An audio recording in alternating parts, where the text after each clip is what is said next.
Lanterns, firecrackers, lions and dragons. 2023 rang in the year of the rabbit, a symbol of longevity, peace and prosperity.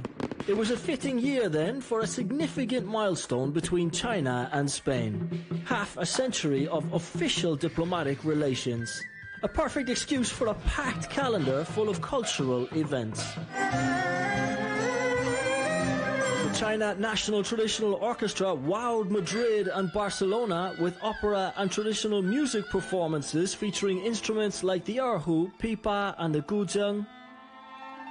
A culinary feast called China Taste delighted Spanish foodies with a number of restaurants offering Chinese delights to raise funds for the Red Cross.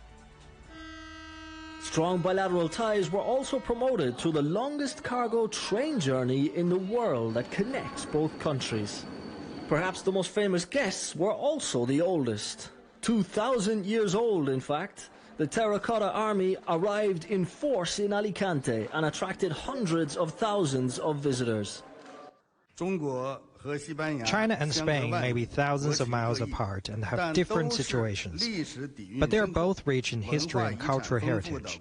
Cultural and tourism exchanges and cooperation have become increasingly close and have played a role as a bridge and link to enhance mutual understanding and appreciation.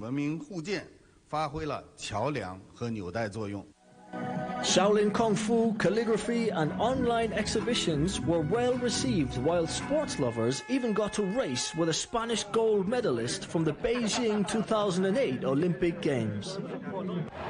Spanish Prime Minister Pedro Sanchez was the first European Union leader this year to visit President Xi Jinping in Beijing. They discussed closer bilateral cooperation on a number of key issues for both countries.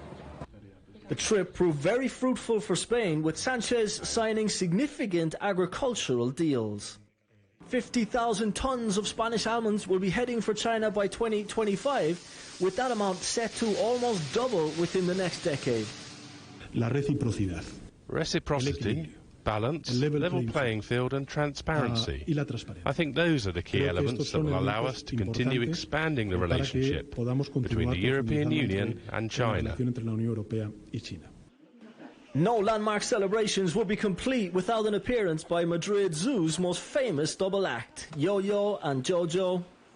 The twins turned 2 this year and are in good health, symbolic of a relationship between the two nations that has prospered over the past 50 years. And promises much for the next 50. Ken Browne, CGTN, Madrid.